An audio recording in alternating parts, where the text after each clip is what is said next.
Ngarang Manipur gi chungsin na balengakta yauminariba tongan ba party singi MLA ni funa Prime Minister Narendra Modi da point taruk yauba memorandum ama pisinkrei.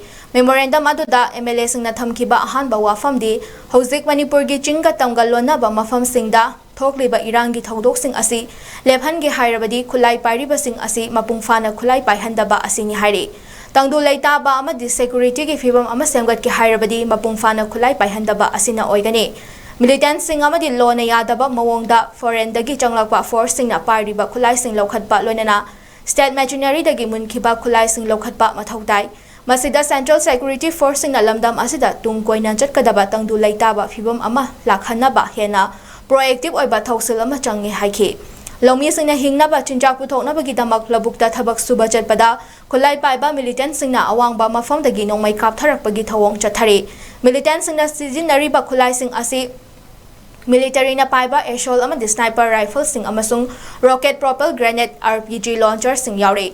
Ayambana nongmai kapagi thodok sing assistant Central Security Force sing mamangda chathai adubu makhoina kaidawngai dasu rek sungtok tawde masina maram oiduna miyamna force sing asida thajaba leitre hoina du makhoi gi mathakta pena daba kholaw lawnare hainasi memorandum aduda fongdokhe force sing deploy tawbada Assam Rifles Battalion sing manungda 9, 22 amadi 37 di hojek makhoi leiriba mafam dagi hongdokhiba tangai fadre aduga thajaba yaba force na mahut sinba mathok tare haina thamke ground rule thugairiba militant group sing dagi suspension of operation agreement khudakta lokthokpana security force sing na makhoi daki halakpa yaurakpada mathau ningthina pangthokpa ngamhangani haike Mirai Baktagi Kutsu Khulai Cameroon Pairaga Changlakhiba Masing Yamle Central Force sing na makhoiga ningthina thengnafam thoi State amadi Central Force sing ga khulai paiba militant sing ga tha hum hena leptana thugaina duna thangaina duna lakle Militant sing da kanana nongmai amadi maru bomb amasung cell bibagi haibasi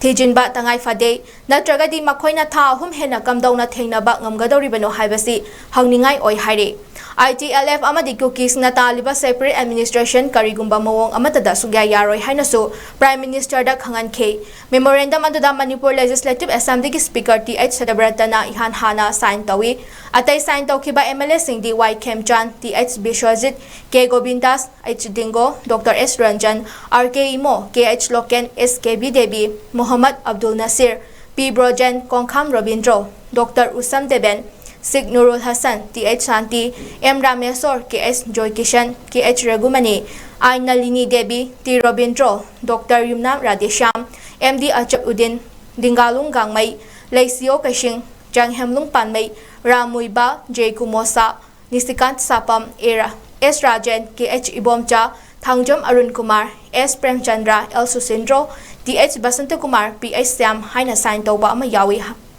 Masi th Ram Kumar oigadra khangdre SS Olis Kasim Basum Awangbau Niumai L. Rameshwar Maitei amasung Sapam Kebani Chief Minister N. Biren Masamakti Station thadokpa yadabana sign tawbada yaude Kuki MLA Tara Congress ki manga amadi Siam Khaidokraga MLA Humfugi manungda sign tawbada Mari Wali Makhoi adudi BJP gi MLA sing th Radhesham amasung Karam Siam NPP gi NKC amadi NBF ki Losi Tikhoni